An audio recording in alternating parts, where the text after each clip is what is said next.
कुछ और भी हाइलाइट्स थी, वो अमित शाह जी ने और भी कई बातें कही, उन्होंने तो धर्मांतरण की भी बात कह डाली। अब आगे क्या संकेत है?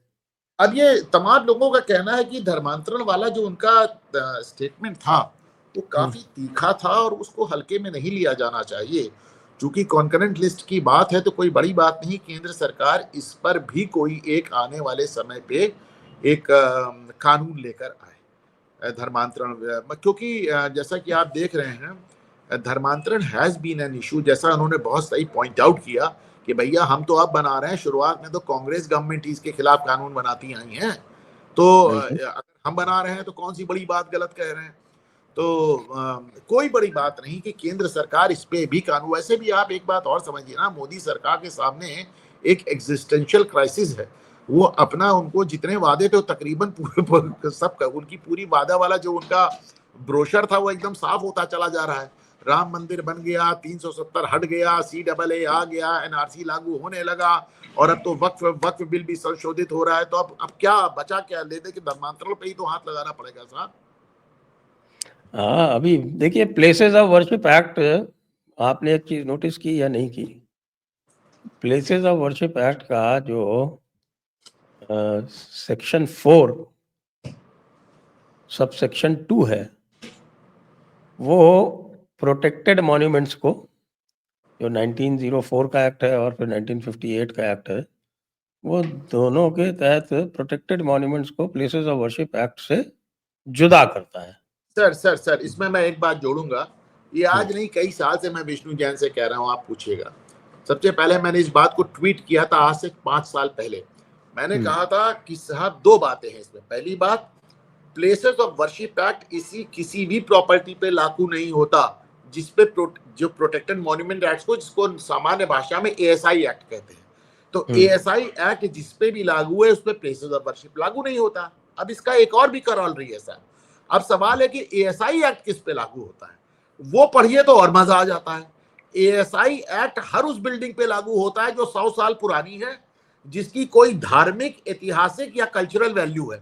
इसके बाद तो केवल हमारा अपना घर बचता है सर। आप सोचिए ना, तो ASI एक्ट आप इसको समझे, फिर समझिए। इसका कोई भी मतलब बिल्डिंग, हमारे गांव वाला जो घर है वो वो एएसआई इस में पे आता वो तो प्रोटेक्टेड हो जाएगा सर, उसकी कल्चरल वैल्यू आ जाएगी। आप समझिए ना। है। तो हाँ, आप बिल्कुल अगर बिल्कुल। किसी भी हम जगह वहाँ पे की, बड़ा भजन और रत जगह करते रहे हैं और अरे अखंड तब तो रामायण कई तरह करते से रहे वहाँ पे। प्रोटेक्टेड है भाई। ASI एक्ट कहता है कोई भी इमारत या कोई भी जगह यदि 100 साल पुरानी है, उसकी कोई धार्मिक वैल्यू है, उसकी कोई ऐतिहासिक वैल्यू है, उसकी कोई सांस्कृतिक वैल्यू है, उसकी कोई कल्चरल वैल्यू है, तो फिर वो ASI एक्ट उस पर लागू हो सकता है। तो कुल मिला के देश में 99.99% जगह ASI एक्ट लागू हो जाएगा, और ASI एक्ट जिस पे लागू, उस पर प्लेसेस ऑफ वर्शिप एक्ट नहीं लागू होगा।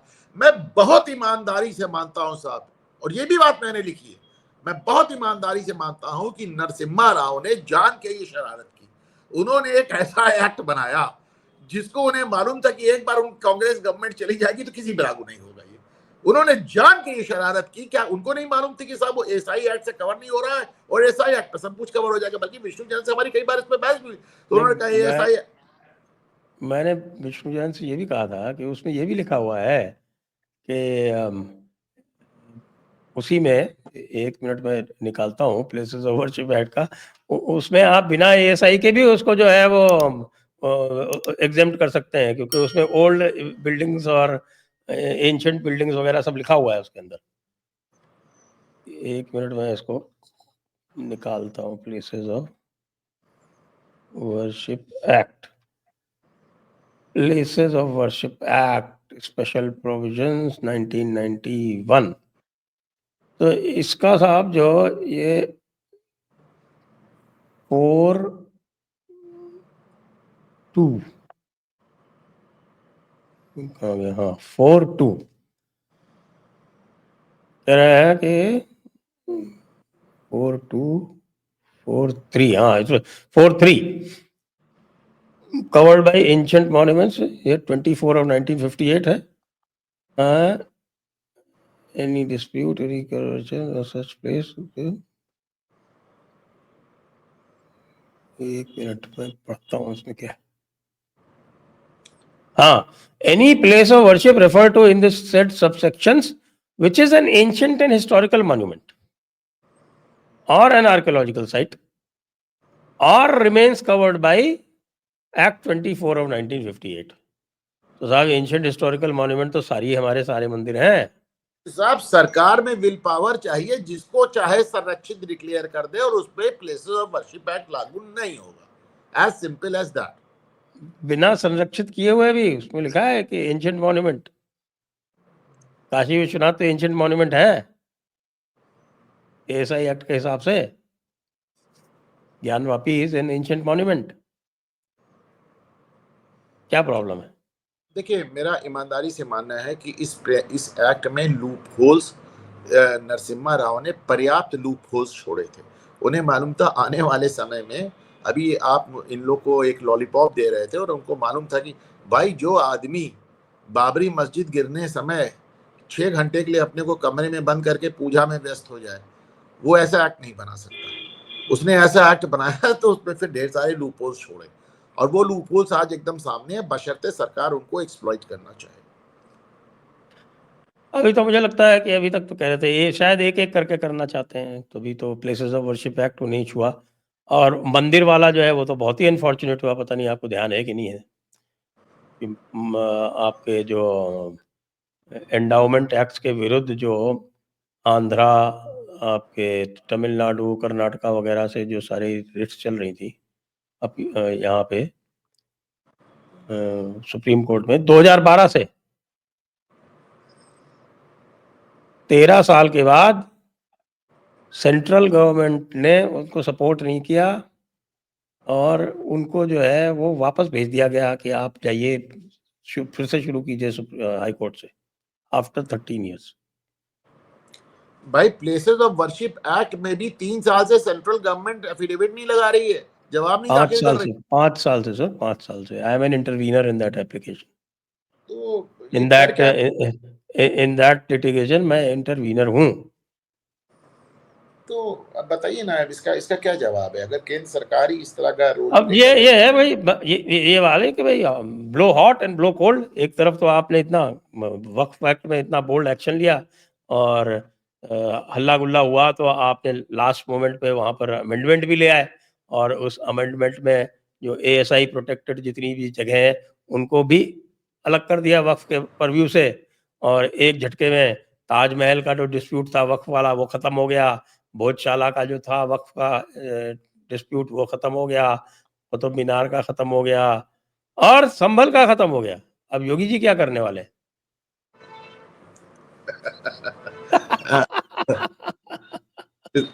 देखिए, एक चीज, एक प्लेयर और है पूरे खेल में जिसका नाम है जुडिशरी। संभल में अभी जब एएसआई को कहा गया कि आप मस्जिद को बाहर से रंगवा पुतवा दीजिए, तो एएसआई को यह भी कहा गया मस्जिद के अंदर मत जाइएगा। अरे भाई वो 1920 से एएसआई के कंट्रोल में है, ब्रिटिश टाइम से। कोर्ट ने ऐसा क्यों कहा कि आप मस्जिद के अंदर मत जाइएगा? हकीकत तो ये है कि वहां पे जो मस्जिद के रखवाले हैं, जो मुतवल्ली हैं, जो लोग हैं, उनको कहना चाहिए कि तुम बिना एएसआई से पूछे अंदर नहीं जाओगे। तो ये एक जुडिशरी का भी आज जुडिशरी ने अपनी एसेट्स डिक्लेयर कर दी हैं। तो केवल सुप्रीम कोर्ट, हाँ, तो सुप्रीम कोर्ट ने किया तो बाकी लोग तो करेंगे ना। अच्छा नहीं, दो चीजें सुने। पहली बात, ये आदेश सिर्फ सुप्रीम कोर्ट के लिए हुआ है, हाई कोर्ट के लिए नहीं हुआ है, आदेश का फैसला। और नंबर 2, उन्होंने इसमें एक लाइन जोड़ी है कि इट इज प्योरली वॉलंटरी। अभी भी वॉलंटरी है, अभी भी वॉलंटरी है।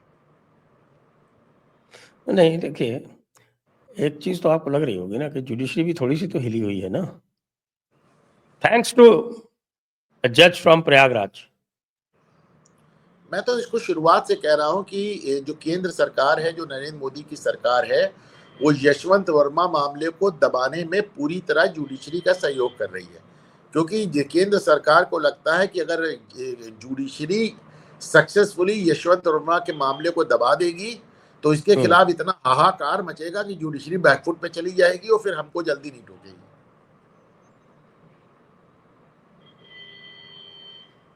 आप इस चीज को You think it is like this seriously? Oh, I am मेरी very तो sure. I am very sure अंदर about it. नहीं देखिए, अंदर मेरा की इंफॉर्मेशन कुछ और है। नहीं नहीं, आप अंदर की इंफॉर्मेशन बता दें, लेकिन नहीं, मेरा हम ओपन में नहीं बता सकते, अंदर की है वो। नहीं क्योंकि मेरे पास अंदर की इंफॉर्मेशन नहीं है, तो मैं दूसरी तरह से कह रहा हूं कि संविधान में जो तीनों अंग हैं, इनको बराबर की ताकत है, लेजिस्लेटिव, एग्जेक्टिव एंड जुडिशियरी।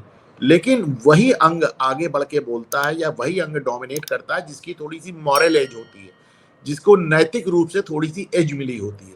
और नैतिक रूप से जो जुडिशरी, जो लगातार जुडिशरी जिस तरह के आदेश कर रही है, वो कानून सम्मत बिल्कुल नहीं है, संविधान सम्मत नहीं है, बल्कि they are against the natural law of justice.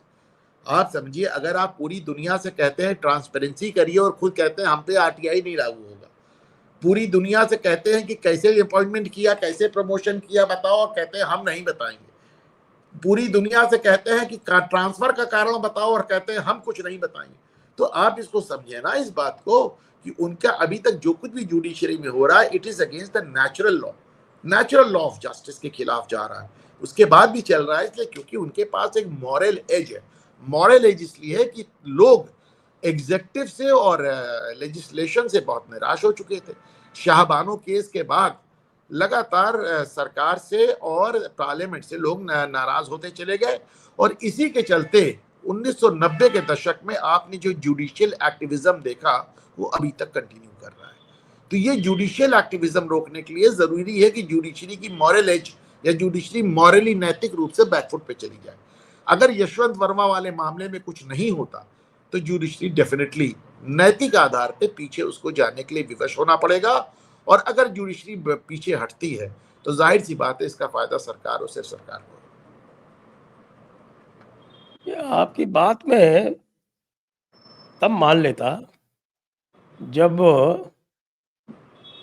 Chief justice थे सब्बरवाल साहब, उनके ऊपर कोई मॉरल प्रेशर पड़ा होता। आपको पूरा किस्सा ध्यान है? देखिए, समय बहुत बदल गया है। मैं बार जिस बार तरह से कहता हूं, उन्होंने नहीं नहीं, सीलिंग और एक अनसीलिंग में और उनके बेटों ने उसमें पैसे बनाए थे, वो याद नहीं कीजिए जरा। नहीं, वो मुझे सब याद है। कि बात समझिए, जस्टिस निर्मल यादव वाला मामला, 17 साल तक निर्मल यादव का बाल बांका नहीं हुआ, और निर्मल यादव बड़े आराम से रिटायर भी कर गए, और अंततः उनके खिलाफ मुकदमा डिसमिस हो गया। लेकिन जस्टिस यशवंत वर्मा वाले मामले में एकदम आसमान फट पड़ा। एक कारण है साहब, 17 साल में सोशल मीडिया एक बहुत बड़ी लीडिंग ताकत आ गई है। यानी निर्मल यादव वाला जो मामला हुआ, तो उस समय अगर सोशल मीडिया होता, तो क्या निर्मल यादव उस तरह बाइज्जत रिटायर हो पाती? नहीं हो पाती। आज देखें, यशवंत वर्मा, जो लड़का मेरे साथ मेरे स्कूल में पढ़ा, जिसने इस इलाहाबाद हाई कोर्ट में प्रैक्टिस की जिंदगी भर, जो इलाहाबाद हाई कोर्ट में जज बना, यहाँ पे इलाहाबाद हाई कोर्ट में बार में एक आदमी ऐसा नहीं होगा जो यशवंत के साथ चला उठा बैठा काम नहीं किया होगा। वही हाई कोर्ट बार आज कह रहा है यशवंत वर्मा को इलाहाबाद हाई कोर्ट घुसने नहीं देंगे। अभी भी अरे भाई, आप कह रहे हैं कि हम शपथ ग्रहण का बहिष्कार, जुडिशियल काम उनको ऐसे भी नहीं मिल रहा है, शपथ ग्रहण का बहिष्कार हो रहा है, तो कुल मिला के बगल में उनका बंगला, घर पे ही तो रहेंगे, और कहाँ रहेंगे? हाँ ठीक है, सैलरी मिलेगी, सैलरी तो कहीं नहीं गई ना, सैलरी सुविधाएं सब तो मिलेगा ना, अर्दली सब कुछ चपरासी सब मिलेगा, होगा। कुछ भी कमी नहीं आएगी, सब कुछ मिलेगा। वो आज भी अगर उस फॉरेस्ट रिजर्व में घूमने जाएंगे, जहां पे वो 14 की रात को थे, तो उनको फिर स्टेट गेस्ट की तरह ट्रीट किया जाएगा। अच्छा, 14 की रात को वो एक फॉरेस्ट रिजर्व में थे? मैंने तो सुना वो तो भोपाल में कहीं थे, भोपाल के आसपास। जी हाँ, मध्य प्रदेश में। तो हाँ, लेकिन वो आपने वो नहीं बताया जो मैंने सवाल पूछा था। योगी जी प्रयागराज में थे आज थे शायद। आज ही, आज ही। आज ही है। प्रयागराज में उन्होंने कुछ स्टेटमेंट दिए, और स्टेटमेंट देने के बाद वो आप भी जानते हो कि वो जुडिशरी का कोई भी एडवर्स आदेश आता है तो उसको केवल मात्र एक आदेश मानते हैं, उसको वो नज़ीर की तरह कभी नहीं लेते। ध्यान है आप? तो आगे वो क्या करेंगे ये बताइए मुझे। देखिए, योगी की 8 साल की पॉलिटिक्स का एक जो सबसे डिसाइडिंग, जो सबसे डिस्टिंक्ट फीचर है, कि वो पीछे नहीं हटते, कदम बढ़ा के पीछे नहीं हटते। जब मुझे याद है सुप्रीम कोर्ट से पहली बार आदेश आया था बुलडोजर रोकने का, तो इतने सवाल आए थे कि मैंने उसमें बाकायदा शो किया था ये कहते हुए कि रुकेगा नहीं बुलडोजर। इस बार भी फिर एक प्रयागराज को लेके ही आदेश आया है, और मैं समझता हूँ बिल्कुल कानून सम्मत आदेश में उसको नहीं मानता, क्योंकि उसमें कोर्ट ने कहा है कि कोई आदमी, जबकि बाकायदा सरकार ने बताया कि जिन लोगों का घर गिराया गया है वो पिछले 30 साल से उनकी लीज समाप्त हो चुकी है, उनको सैकड़ों नोटिस जा चुकी है, उनके घर पे नोटिस चस्पा की जा चुकी है, उसके बाद भी उन्होंने कहा मेरी आत्मा झकझोर गई है, इसलिए उनको घर बनाने के लिए 10 लाख रुपया दो हर आदमी को। और फिर ये कहा कि अगली बार जब उनका घर बनाए तो फिर नोटिस देना और फिर गिराना, लेकिन इस बार उनको 15 दिन कोर्ट जाने के लिए भी देना। अब जो भी है, जैसा कि मैंने, वैसे मैं आपको एक गारंटी दे दूं, इसमें हम शर्त लगाएं, एक शर्त लगाएं, क्या ये लोग बनाएंगे मकान? देखिए, दो बातें हैं। पहली बात, 10 लाख में मकान क्या नींव नहीं पड़ती है। दूसरी बात नहीं, वैसे भी उनको पता है योगी जी है, बनाएंगे क्या वो? नहीं, सुनिए। अब देखिए, अब कोर्ट ने एक जो बड़ा ब्लंडर किया है, एक तो उनका आदेश कानून सम्मत नहीं है। ये आदेश कुछ उसी तरह हल्द्वानी जैसा है कि होंगे घुसपैठिए 50,000 आदमी, पहले उनको घर बना के दो तब हटाओ। ये किस कानून में लिखा है साहब कि घुसपैठियों को घर बना के दो फिर हटाओ? तो उनको कानून सम्मत नहीं मानते। दूसरी बात, उनको कुछ नहीं करना, उन्हें मकान नहीं बनाना है, उनका जो टूटा फूटा मकान है उसको पड़े रहने देना है और उनका कब्जा बना रहेगा। तो कोर्ट को इसमें एक डेडलाइन देनी चाहिए कि भाई इतने दिन के अंदर अपना मकान बना लो। कोई बात नहीं, जज साहब रिटायर होने वाले हैं 26 तारीख को। अच्छा, ठीक है। रिव्यू में चले जाएंगे। तो रिव्यू का कितना लिमिटेशन है? 60 दिन का है ना शायद, 90 डेज का है। हाँ, वैसे भी मुझको लगता है कि सरकार को सुप्रीम कोर्ट में अपना पक्ष ज्यादा मजबूत तरीके से रखना चाहिए। मैं इसलिए हमेशा कहता हूँ कि जिस आदमी सर, को अटॉर्नी जनरल खड़े हो गए, इससे मजबूत और क्या रखा जा सकता है? यार, पद की बात नहीं, अटॉर्नी जनरल यूपी सरकार के हर मुकदमे में सॉलिसिटर जनरल खड़े होते हैं। इस बार अटॉर्नी जनरल खड़े हो गए। बात पद की नहीं है, बात गुर्राने की। देखिए, जिसको हम मौन मोहन सिंह कह के चिढ़ाते थे, मौन मोहन सिंह की बोलता नहीं है, उसने 3 बार सुप्रीम कोर्ट से कहा अपनी हद में रहो, ये हमारा काम है, हमको करने दो, और तीनों बार सुप्रीम कोर्ट बैकआउट की।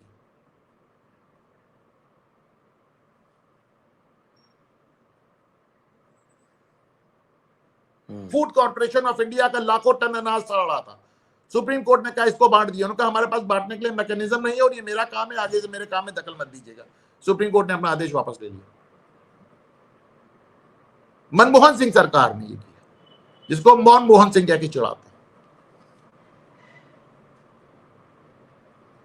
वो तो कई बार दिखता है ना, वो भी इसमें भी दिखता है ना कि साहब की वो ममता जी जो है वो 450 किलोमीटर में फेंसिंग की जमीन नहीं दे रही हैं, तो जब हम सरकार में आएंगे तब करेंगे।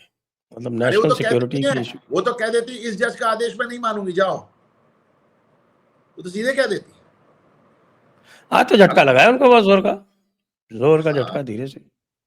पहले भी लगा था, रुक गया था, फिर दोबारा लग गया वही झटका नियुक्तियों को लेकर।